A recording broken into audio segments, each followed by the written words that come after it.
recording has started. Scott is rule checking some third edition new What rules. goes up? Once the kickoff event has been fully resolved, the ball will land in a square. If there isn't a player, it'll bounce. If there is a player in that square, they may immediately try to catch the ball by making an edge test.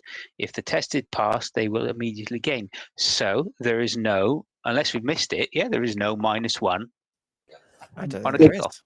Yeah, so they're definitely trying to make it a more fluid game, rather because there's clearly like what's the one where they can secure the ball as well. So there's clearly been a big activity around the frustration of just wasting turn after turn trying to pick a ball up and not moving down the pitch.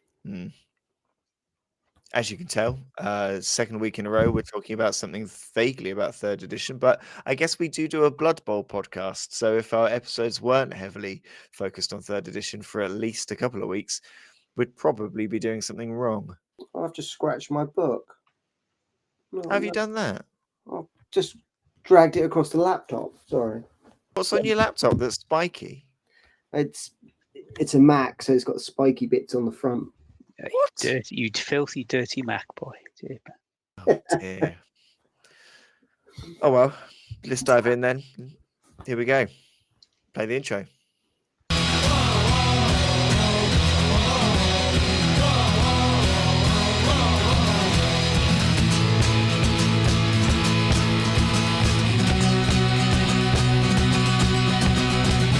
Hello, everyone, and welcome to New Lights Please, the Bite-Sized Blood Bowl podcast, brought to you by the people at Blood Bowl Live.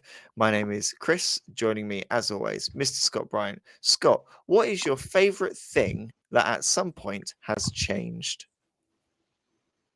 Mars bars. I like Mars bars. I used to like Mars bars. They were my favorite chocolate bar back in the day. You really got your money's worth. And now it's just been over-enabled by Mars and capitalism and the chase to the bottom line for profit and a destruction of all that was good and wholesome in sugar-related childhood memories. That was a very negative ending to me asking you what your favourite thing for something that has changed. So Well, you still like a Mars bar? A Mars bar was my favorite thing growing up. Oh, so you're going. So you interpreted it as what was your favourite thing? I had a favourite thing and it changed, and that's why I'm me. Yeah. Understood. Understood. Joining us also, Mr. Tom Hovel. Tom, what is your favourite thing that has at some point changed? The latest edition of Blood Bowl. Oh, you cop out. You ass kisser. Absolute cop out. Okay, I'll say my orc team. It's still a cop out. Unbelievable.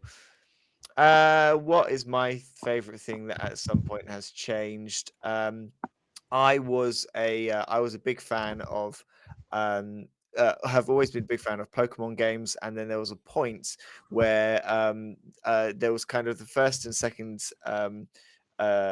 generations of games. Then you got the third generation of games where there was lots of things that changed, but including different attacks and things that Pokemon could take, and I still enjoyed it. So I'm going to go for Pokemon. But we're not talking about Pokemon. We're also not talking about Mars bars, but we are talking about Blood Bowl. Cop out that is Tom Hovel. The new edition. Sorry, all of us. None of us have talked about our respective wives. They've changed. Yeah. I think you having brought it up is going to get you in more trouble. Yeah. My wife is still the wonderful woman that she was when I first met my her. wife is. I'm still on my first one as well. Yeah. I was going to say my wife has got more wonderful as the years have gone by. That's what I was going to say. Yeah, yeah. Grab that ladder, drop that shovel. Well, let's get back on. Let's talk about Blood Bowl. So the new edition is out. We've all had a bit of time to review and to look at it and to see what's going on with the new edition of Blood Bowl. One of the big things that has been talked about ever since the GW dam broke and the small leak very quickly became a full flood of information. A lot of the teams have changed slightly. And what we thought we would do is have a little look at particularly the teams that we have played the most, the one team that we're kind of most interested in or have played the most. How is that team changing in the new edition of Blood Bowl? Tom, let's start with you. You are the team that you have played an awful lot that has got some changes in this new rule set. I'm sure we've all got our lovely books to hand. Is Orcs.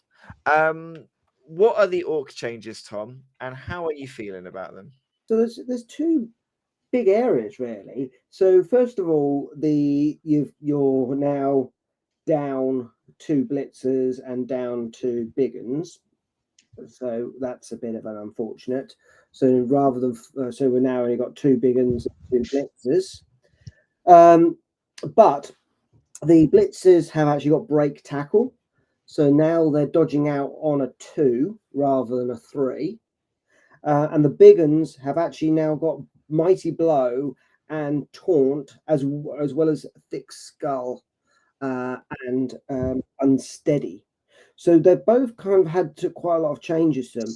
The rest of the team hasn't changed, including the fact that the troll is the Orc team is the only greenskin team that doesn't have that has a loner troll. All the others do not have a loner troll. Okay, but the second big thing for me, which I'm slowly just getting my head around it, is the new special rules.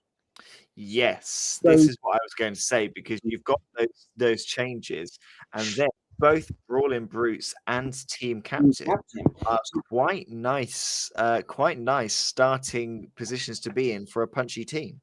absolutely. So the Brawling Brutes means that you're going to get 3 SPP for causing casualties, and you earn 2 SPP for scoring touchdowns.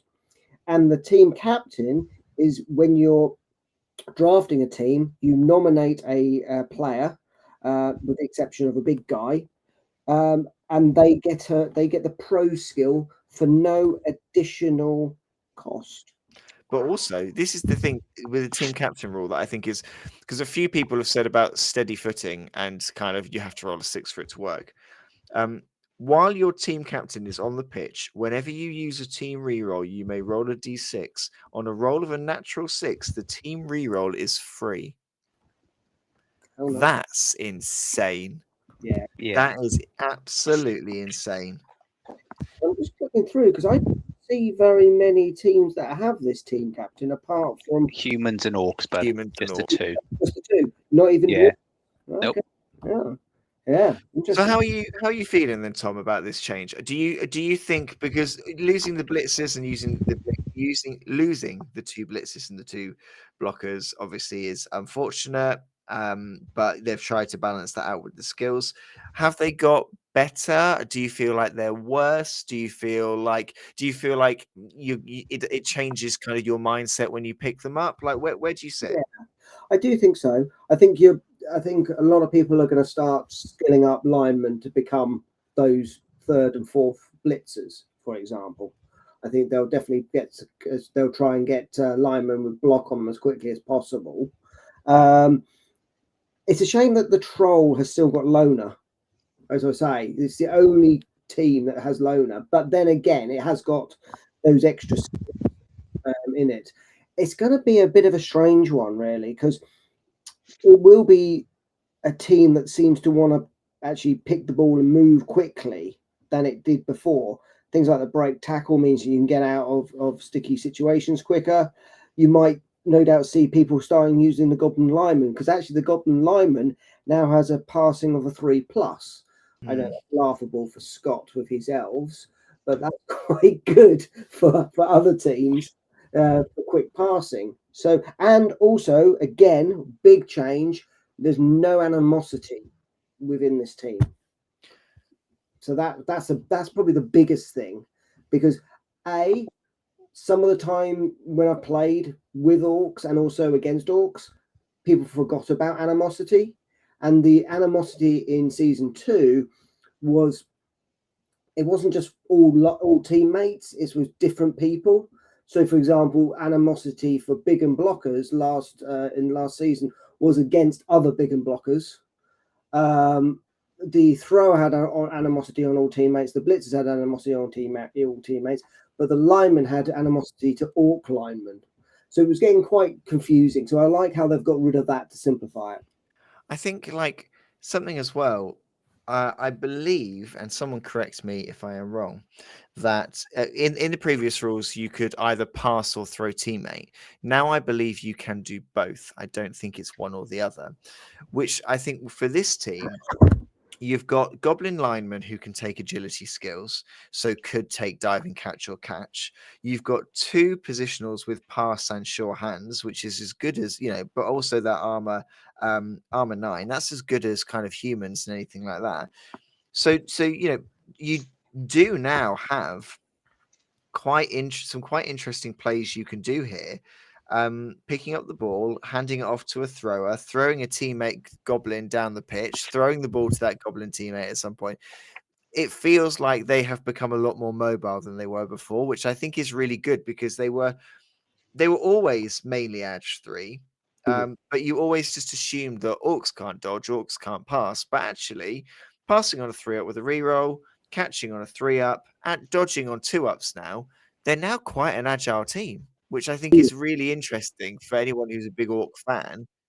Maybe they've almost kind of stepped into that human realm of being higher, but with higher armor, of kind of being a bit of jack of all trades. Yeah, the other little quick thing just to mention is that the main positionals, so that's the orc thrower, blitzer, and blocker, have all gone up by 5k. So they used to be 70, 80, 90 respectively. Now they've gone up to 75, 85, 95. Everyone else has stayed where they are. So that's clearly trying to balance that out on that side of things to get the pricing right. It's ironically one of the teams that you get in a box that isn't a complete set. It isn't. Oh wait, do you not get the goblins? Don't get the goblins or the troll. Mm. So yeah, but then you don't have to play the goblins and the troll. Most players didn't. I didn't play with a goblin or a troll in season 2. I have to say, I think this is going to be a really good season for orcs. I think everything you've said there, if I look at this from an edge coach perspective, Tom, you've got that team captain, so that gives you a 1 in 6 chance of not losing rerolls, which is great. If you look at your key players, Mighty Blow and the Taunt skill. So basically, it's like, if you get pushed back, you've got to follow up. You can choose the person who's got the taunt player. But if you're an elf, war dancer, and you go against a big unblocker, even if you put 2 other supporting players, and you get to push, then with all due respect, if you're the orc coach, you're not going to say, no, please don't come into my gaze and come under the shadow of my mighty blow fist let me punch you one more time, as with an armor 8. So I think that's ominous. The blitzers as well, and the break tackle skill, that'll give them that bit of agility to get out and about, as Chris was saying. Okay, it's only it's a +1, so it's a 2-up, but a 2-up like that is fantastic. It gives you a real good 1-turn touchdown and a realistic 1-turn touchdown option. But before Scott, I'm going to come on to you now for your lovely view on wood elves. Before I do, I'm just double checking something now. The gnome illusionist can take general skills as a secondary. I'm just picturing a gnome illusionist with taunt. So you declare your punch on it. It moves somewhere else around you, forces you to follow up after the punch into multiple tackle zones that it can't then get out of. That sounds fun. I think taunt's going to be a very entertaining thing. I think there's things like the illusionist, Chris, and other particular players, especially with sidestep as well. Oh yeah, it's you're going to be bringing people with you who don't want that as well. So yeah, look at that. That's going to be really interesting. Well, here's a question: when you're talking about these pushes and everything like that, what happens if you, again, another new skill, chomp? What happens if someone's chomped your player? That player does a push. What happens? I know There's Chomp going to be says, something yeah. on activation, isn't it? There's going to be something on activation. We've gone off topic, but let's look at it anyway. That's under Monstrous Mouth, isn't it? Yeah. Whilst chomped, the opposition player cannot leave the square they are in whilst this player remains marking them. It doesn't say voluntarily, it just says cannot leave. That feels like something for an errata in the future to clarify. Like if you have the player that's been chomped, and they go, right, I'm gonna block you, and you get pushes. Does that mean that you have to follow them because you're Actually, is it like an anti-tentacles? So what I mean by that, if you think tentacles, if you're in a tackle zone with someone with tentacles, but you perform a block action on another player and say get a push power out, you can therefore with the block action move out of tentacles. Yeah. So is this you do the block action on the other player, and if you're being marked and you are impacted by Monstrous Mouth, you cannot move? Yeah. Ooh, I think so, but we'll have to get the errata out, Christopher. Get your pen out. Let's see. Let's go on to Wood Elves then, Scott. Your beloved Woodies have had some changes, relatively minor, I would say, not too horrendous. What are the changes that have come to the Wood Elf team? How are you feeling about said changes? I'm feeling very happy, Christopher. Thank you.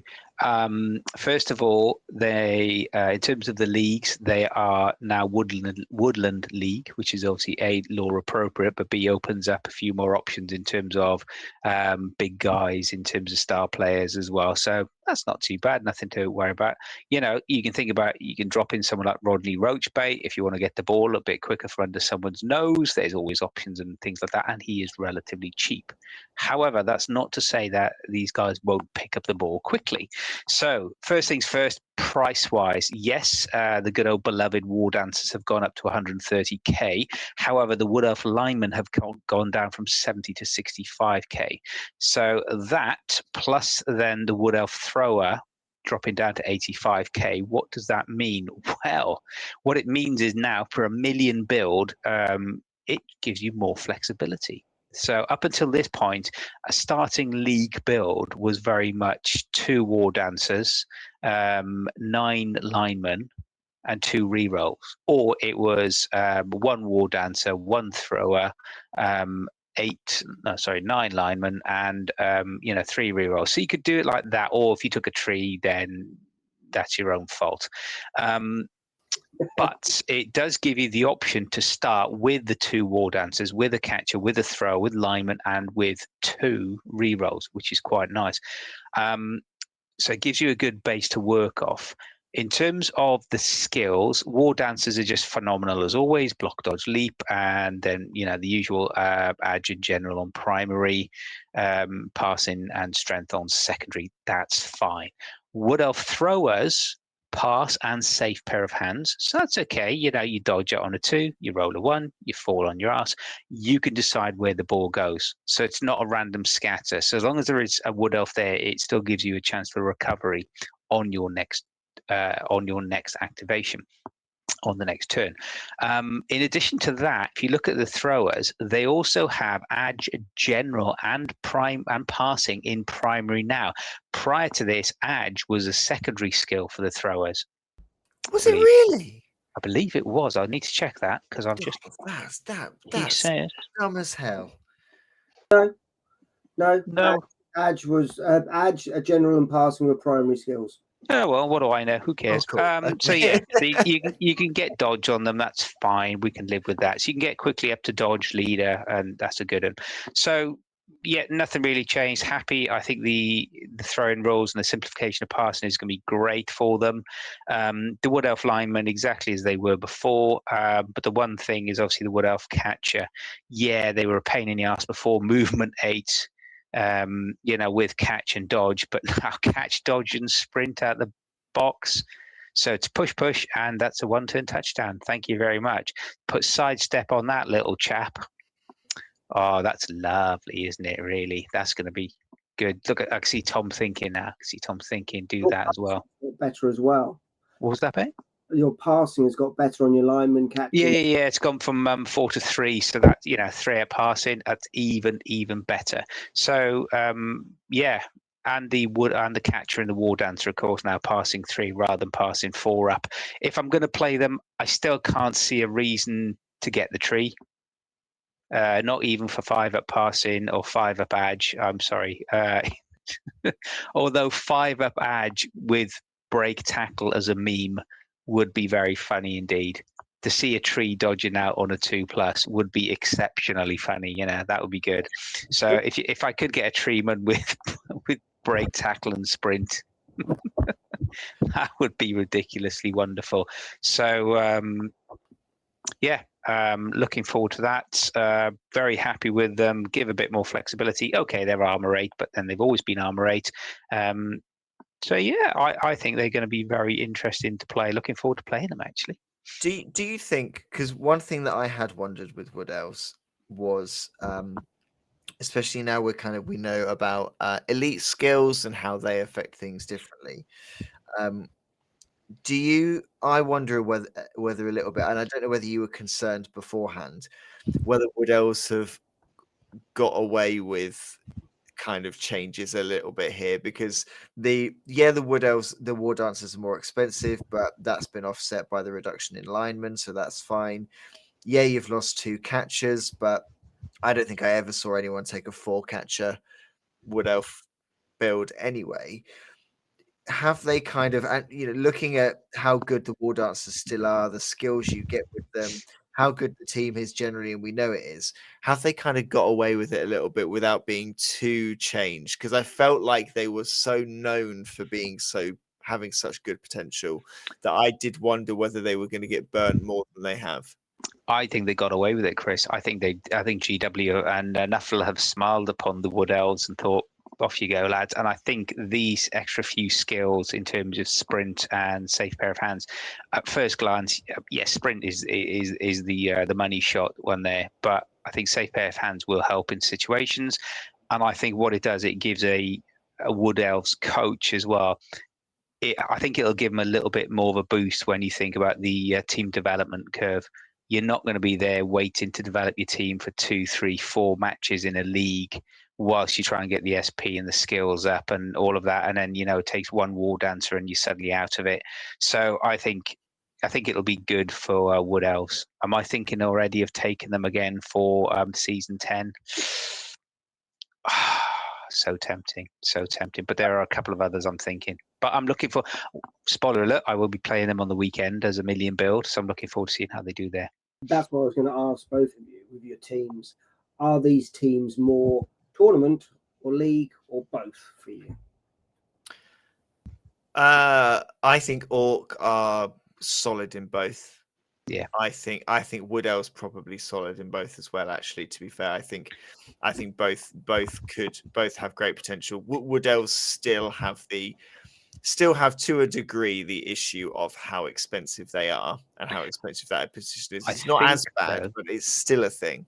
If we take it very simply, if we said it was a 1/150 tournament, yeah, plus 5 skills, tier 1. Yeah, that's. I'm not imagining more than 5 skills. Might be dropped to 4. Actually, you don't know. But if you look at that, Tom, 1/150 is going to give you another catcher. Yeah, so that'll give you 1090. So it'll give you the 12th man. Plus, of course, you get 50k in terms of your APOC. So all of a sudden, you've got 12 players, you've got your APOC. And in terms of additional skills, well, you're going to put strip ball, you're going to put tackle on your War Dancer, or if you want to, you can stick sidestep on that, on your other War Dancer, because a sidestepping War Dancer is just such a, well, technically it's a pain in the dick. But, you can look at something like that. Or you could put, as well as having catch, dodge, sprint, you could put something like, if you want to really go block on the catcher, a lot of them people might do, or go something a bit different, go something like, sidestep to get the additional sure feet, or just give you that extra bit of safety. And then for the thrower, yeah, you can do a leader on there for the extra pass, for the extra reroll. Yes, you can do things, so many nice things you can do. And then if you've got 2 spare skills, or another one spare skill, just stick dodge, or dodge on another lineman or tackle on another lineman. Always helps you situationally. So I'm quite comfortable. I think Wood Elf's going to be good. Cool. Well, let's have a look at The Last of Us then. Let's have a look at my beloved lizards then. I thought you were going to talk about pro elves there, Chris. No, we're gonna No? do lizards. I mean, I talk Okay. enough about lizards. We've got to do lizards. Well, the changes that the lizards have had are relatively positive. Chameleons now get access to passing skills on a primary, which is one of the things I was hoping for. And the Saurus blockers now get both Juggernaut and Unsteady. So they're not securing the ball, but they do now have protection against a both down on a blitz. Other than that, the team has remained pretty much exactly the same. No massive stat changes or anything like that. Saurus blockers have gone up 5k to 90,000. I think they have just... Sorry, there is a change. Your Croc score can now pass. Oh yes, the Croc score can now pass. That's true. On a 6+. Good old Maeve. I bet Maeve's loving it. I'm very happy. I'm very happy. When building lizards for League, you always ended up with a odd amount of money, so that the Saurus blockers haven't gone up by so much that that's a problem. When building for tournaments, you often ended up with an odd amount of money. I normally ended up with just enough to take a mascot, which used to be 30k, and they've gone up 6 of them by 5, so that's 30k. So again, I'm not fussed by that. The thing that excites me the most is the passing skill for chameleons, because I always used to play Lizardmen as a bit of a passing team. My first couple of seasons with them, I had loads of skinks with catch. I had a chameleon with pass. And moving the ball around, movement 8 pieces that can move the ball around that quickly with them pass and catch rerolls on 3+ was incredible. So now being able to really build a passing piece in that chameleon is just going to be so great. And stunty and dodge on the skinks, give them dive and catch, send a couple of them into the end zone, and Hail Mary pass the ball from a chameleon in your backfield. I cannot wait. It's going to be so much fun. Or you can save up and put Fumblerooski with the Devious on the secondaries. Yeah. Things. You just the options are great. I think the only slight concern, I was a big fan of 6 block Saurus in tournaments. Having no skills was always their problem. They're now very good blitzers, but still as a kind of vanilla blocker, they still don't have any protection there. For tournaments, if you can only take 4 block, it's not too bad because your 5th one has Juggernaut already, so there's still a good blitzer, and your 6th one you maybe have something else to do. So it's not too bad, but a bit of a shame. But I'm pleased. I don't feel like there was I think they could have made them quite painful. They could have made some worse changes, and I think they're going to be the Lizards, particularly in League. They're going to be the team that I love to play, plus so much additional fun options. So I am really looking forward to a League season with them. Well, it's one of those kind of things. Just very quickly, I keep looking and keep going back to the skills table, and just what I was saying in the previous episode about how they've spread these skills out a little bit more. I'm just thinking of Scott's Woodies, that they can now all as a primary have hit and run because it's an agility skill. I'm thinking, that's going to be. Mm-hmm. Think of a war dancer with hit and run as well. That's horrible. I think what I like, we mentioned at the top with this Tom as well, and on the previous one. Hopefully, this Blood Bowl season 3 will give people so many more opportunities, rather than just go blodge, or block, dodge, whatever it is. So I think it will give people a lot more opportunity, which is going to be a lot of fun indeed. A sprint, hit and run skink, and then 2 guard Saurus. The only thing you need to worry about there, Chris, is if you roll, make sure you got a re-roll. Because you know what's going to happen. I mean, imagine Tom was rolling double skull, boom. You've spent all that time building up little skink, hit and run, movement, sidestep, sprint, sure feet, all the good stuff that you want in your life. Yeah. And then before you know it, Quickly checking to see whether a skink has access to strength skills as a secondary. No. Okay, no, as a secondary. So, Juggernaut, a skink with Juggernaut, hit and run, sprint, so that you are blitzing. Yeah, that's the dream. Okay, that's the aim. Cool. Also, taunt, with taunt, obviously, if someone surfs that player, you can just pull them to the side as well. Ooh, And does taunt, actually, does don't taunt forget work with on- taunt. No, you wouldn't put you. Oh, you'd pull them to the side, wouldn't you? Yeah, You sorry. pull But them to don't the forget side. as well, if you've got taunt, and if you start like if people are trying to play against you for a 1-turn score, as long as you've got 3 players with taunt, they're not going to, they can't because you just taunt them, they just follow up. It's like, Taunt and Big Mouth would be hilarious. Yeah. Round you come with me. Well, those are 3 of the teams in the new edition.